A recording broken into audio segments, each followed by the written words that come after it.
Hello my friends, आप सुन रहे हैं हमारी कहानी my cruel husband episode 14। I hope आपको ये कहानी पसंद आ रही हो। कहानी में अभी तक आपने सुना कि आरव रूही के ऊपर चढ़ा हुआ था और वह उसे बहुत ही सजेक्टिव टोन में कह रहा था कि जान, अभी भी अपनी आंखें नहीं खोलोगी। तो कहानी के आगे चलते हैं। इस कहानी का जो टाइटल है वो है डरावना मंजर। कहानी।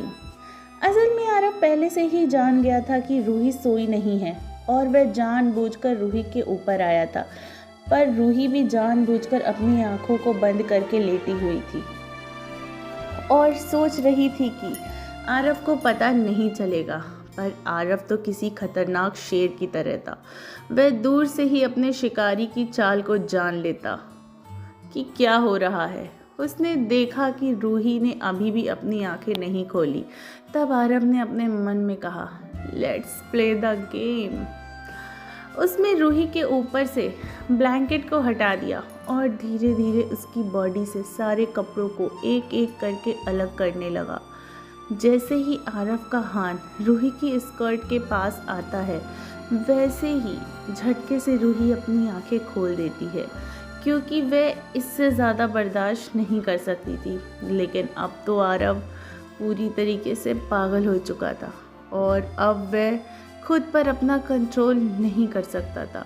तो अगर अब रूही ने अपनी आंखें खोल भी ली तो, लेकिन अब आरव रुकने वालों में से नहीं था। उसने बिना कुछ सोचे समझे, बिना एक पल भी गवाए, रूही के स्कर्ट को उसके जिस्म से अलग कर दिया। रूही के जिस्म पर केवल इस समय उसके इनर गारमेंट्स ही बचे हुए थे। आरव अपनी इंटेंस नज़रों से रूही की तरफ और उसके पूरे जिस्म को निहार रहा था। रूही जैसे ही अपनी नज़रें उठाकर आरव की नज़रों की तरफ देखती है, वैसे ही रूही ने अपनी आंखें बंद कर ली और अपने आप में सिमटने लगी। वह ऐसा कर पाती उससे पहले ही आरव ने उसके दोनों हाथों को अपने दोनों हाथों में इंटरवाइन कर लिया और रूही की तरफ झुकने लगा। रूही की सांसें तेज चलने लगी थी। उसने रूही के होठों के पास आते ही उसके लिप्स को अपने लिप्स से रब करने लगा और फिर उन्हें बहुत ही पैशनेटली किस करने लगा। करीब 15 मिनट तक रूही के लिप्स को यूं ही शक करते हुए उसने रूही की गर्दन में अपना मुंह छिपा लिया और फिर उसकी पूरी बॉडी पर किस करने लगा। आरव ने अपना हाथ रूही की लोअर बॉडी के पास लाते ही उसे अपने हाथों से सहलाने लगा, उसके पेट पर किस करने लगा और फिर उसके अंदर और उसके जिस्म के अंदर अपनी गर्मी रूही के अंदर एंटर कर दी। करीब आधे घंटे के बाद वह रूही से अलग हो गया और उसे अपनी बाहों में भरकर उसके चेहरे को अपने दोनों हाथों में लेकर उसे प्यार से कहने लगा, प्लीज़ जान, मुझे उकसाया मत करो, नहीं तो तुम्हारे लिए अच्छा नहीं होगा। फिर वह रूही को ब्लैंकेट उड़ाकर बेड पर छोड़ दिया और खड़ा हो गया। उसने रूही की तरफ मुस्कुराते हुए देखा और कहा, ये सब नहीं होता बेबी डॉल, अगर तुम मुझे इग्नोर ना करती। आरव सीधा वॉशरूम में चला गया। करीब 15 मिनट के बाद वह वॉशरूम से बाहर आया। उसने अपने लोअर वेस्ट में केवल एक टॉवल लपेट रखी थी। उसकी अपर बॉडी पूरी तरीके से नेकेड थी, जो देखने में बहुत ही ज़्यादा मेस्मराइजिंग लग रही थी।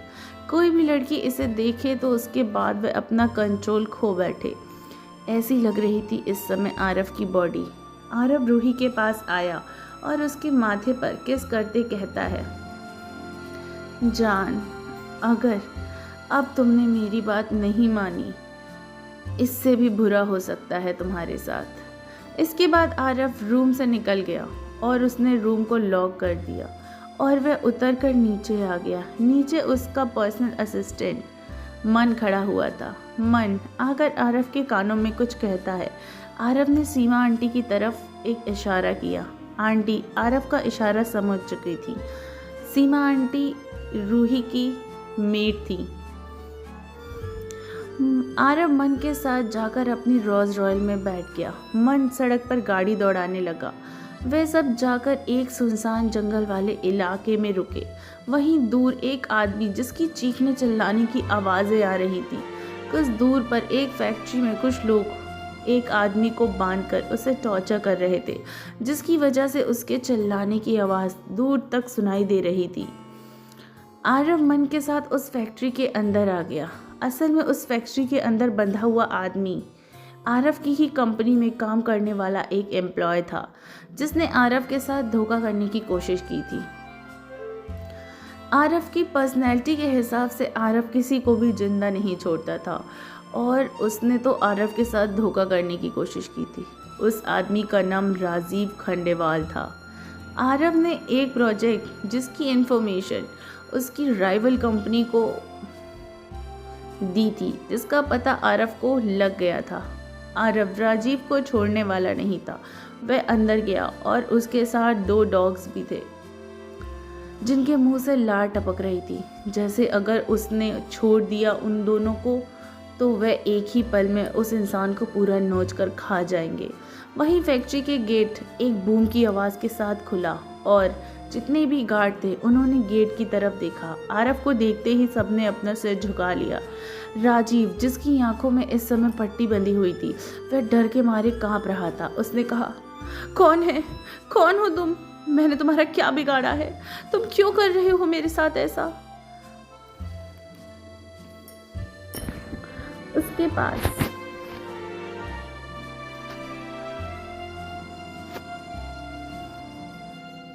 उसके पास आकर एक बॉडीगार्ड ने उसकी आंखों से पट्टी हटा दी और मन आरव के लिए एक चेयर लेकर आया। आरव उस चेयर पर जाकर बैठ गया। आरव ने अपने पैरों के ऊपर पैर रखकर किसी किंग की तरह बैठ गया और उसने राजीव की तरफ अपनी गन पॉइंट करते हुए कहा, तुमने ऐसा क्यों किया? राजीव उसकी तरफ देखते हुए कहा, सर मैंने ऐसा कुछ नहीं किया।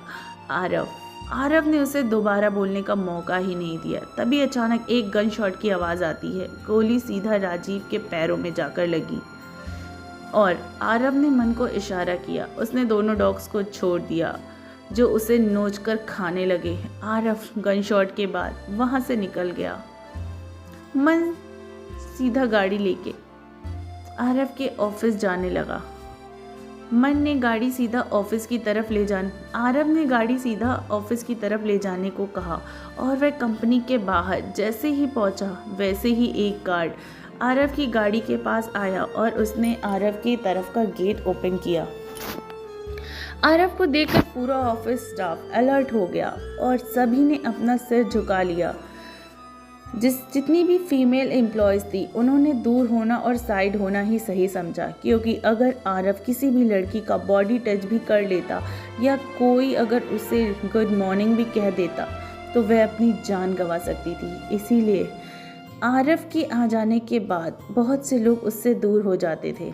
आरव सीधा अपनी कंपनी के 32 फ्लोर पर गया जहां पर उसका कैबिन था। वहां पर कंपनी के ओनर का कैबिन था। आरव का पूरा ऑफिस ब्लैक और ग्रे की थीम पर था। वह बहुत ही ज़्यादा खूबसूरत और क्लासी था। उसकी लेफ्ट हैंड साइड पे पूरी वॉल ग्लास की बनी हुई थी जिसमें पूरा शहर दिखाई देता था। उसकी बैक साइड की वॉल पर एक्वेरियम बना हुआ था। उसके अंदर वाटरफॉल की थीम थी जो देखने में बेहद खूबसूरत दिखाई देती थी। आरव के राइट साइड पर एक कॉफ़ी टेबल और 2 सोफ़े लगे हुए थे। वहीं आरव के सामने एक बहुत बड़ी सी स्क्रीन लगी हुई थी जिसमें वह रूही को देखा करता था।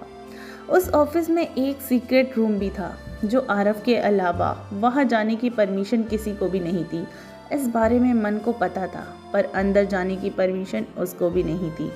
आरव स्क्रीन के पास आता है और रूही को देखता रहता है।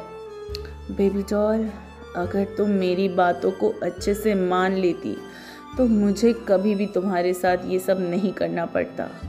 तुम बहुत ज़िद्दी हो।